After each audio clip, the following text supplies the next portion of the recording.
Hey guys, and welcome back to my channel where today we are going to do a full-length, non-spoilery review of Dying with Her Cheer Pants On by Seanan McGuire. So, this is an urban fantasy short story collection, and we are following a high school cheerleading squad, and they are one of the groups that stands between the forces of darkness and the rest of the world. So, they are very concerned with getting their cheer choreography correct and kicking the butt of anybody that would threaten humanity. So let's just jump right in with the world building. So this is really interesting because it's a short story collection, and actually most of the short stories are less than 20 pages long. 20 pages or less. And this is with like slightly larger type and like kind of wide margins. So it's even honestly shorter. So we don't actually have a ton of time to really get into this world in a super meaningful kind of way. What I did find was that any world building that we got in the short stories were very relevant to the story that we were reading, of course. And it was well done, and all the different pieces that we got across the short stories definitely worked well with each other. There just wasn't a ton overall. So, like, and part of this is because this is considered a kitchen sink world, universe, I guess, kitchen sink universe, sorry. And so basically anything and everything goes. You're going to get a story about a zombie uprising, and you're also going to get a story about aliens. Everything, everything goes. And so a lot of times when you find like the rules, they're applicable to that situation, but they aren't necessarily going to be applicable to any other situation. So you could even have two separate zombie uprisings and they may be completely different, dependent on like what kind of magic is being used, if there's magic being used, all of that kind of stuff. And so like it was a lot of stuff that was fairly distinct to each short story. A lot of the stuff that was more universal came from one particular story, and that was Turn the Year Around. And this is almost 100 pages. So there was time to grow and expand. And furthermore, we had this narrator who was not part of the cheerleading squad, but was getting helped by the cheerleading squad.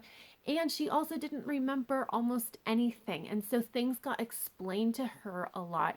And of course, in getting explained to the narrator, they were explained to us as well. And so that particular story ended up doing a lot of the heavy lifting for the world building. So generally speaking, I think that what we got was good. I think it worked well together. There just wasn't nearly enough for me personally. There was enough that like it worked for all the short stories. Just I love world building, and so it wasn't quite enough for me. So next, let's talk about the characters. So there are 5 primary characters in this cheerleading squad, and I found that each of them were definitely distinct enough from each other that I mostly didn't confuse them. There's a little bit of confusing of the characters in like the beginning, in the beginning short stories, but by the end I knew who everybody was, and it really, really wasn't a problem. Now, part of this was helped along by the fact that we got a short story from almost all of the different perspectives of the primary cheerleaders, apart from Lori, who's the airhead, so it's probably for the best that we didn't get a short story from her perspective. But because we did get inside a little bit more inside the head of each of the members, we got to see them, how they describe each other, and it really helped kind of set up who, like, the characterization of everybody. The one thing that I really struggled with is I didn't, even with getting those different perspectives in the different short stories, I didn't really feel like I had a solid understanding of the relationships of the cheer squad. It just kind of felt like we're a team, we work together, we're really loyal, and that's all it ever is. Like it doesn't really feel like there's any kind of special relationship. We don't really see a lot of it. So I definitely could have used more. Honestly, I could have used more characterization as well and character development, but I'm mostly okay.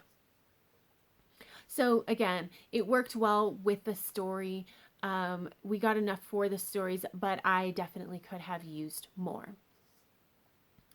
So next, let's talk about the plot. And one thing that I did think was really cool is because, again, this is a kitchen sink universe, each story has a fairly distinct plot. Like I said, you're going to get a short story with like a zombie uprising, and you're going to get a short story with aliens. So like, and I really kind of like that.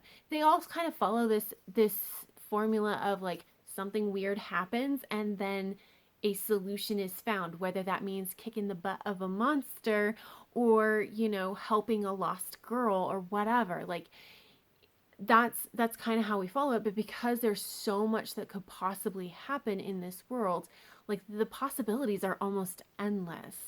Um, and so I really enjoyed all the stories that we had.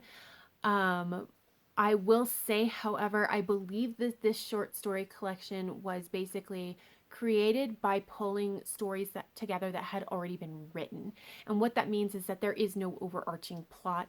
And I did find that I did miss that. I really, really wanted an overarching plot, um, and I just didn't get it. Now, I do think that it's still all the stories are really interesting, and because we're following the same group, we do get to see like how things change over time a little bit, but I definitely just could have used that overarching plot line, and it makes me really, really want like a full-length novel about these girls.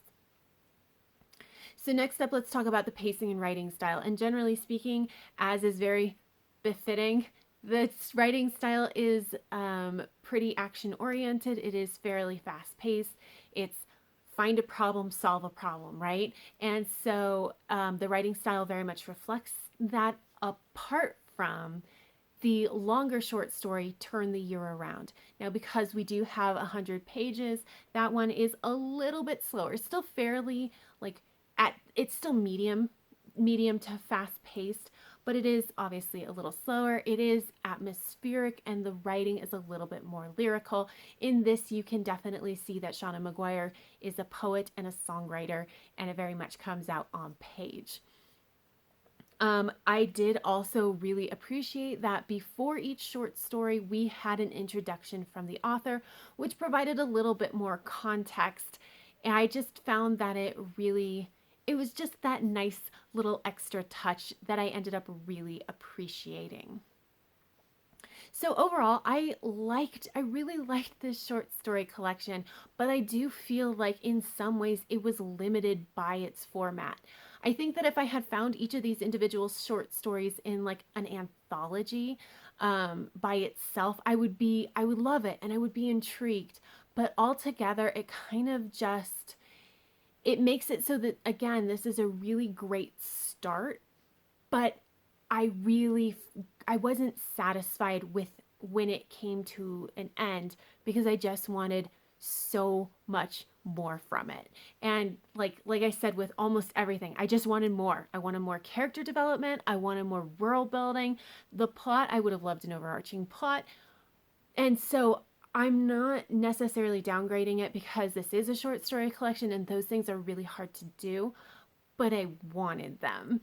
And so that's generally my feelings about it. But overall, honestly, this was such a fun read and I had such a good time with it. And I ended up rating this 4 stars.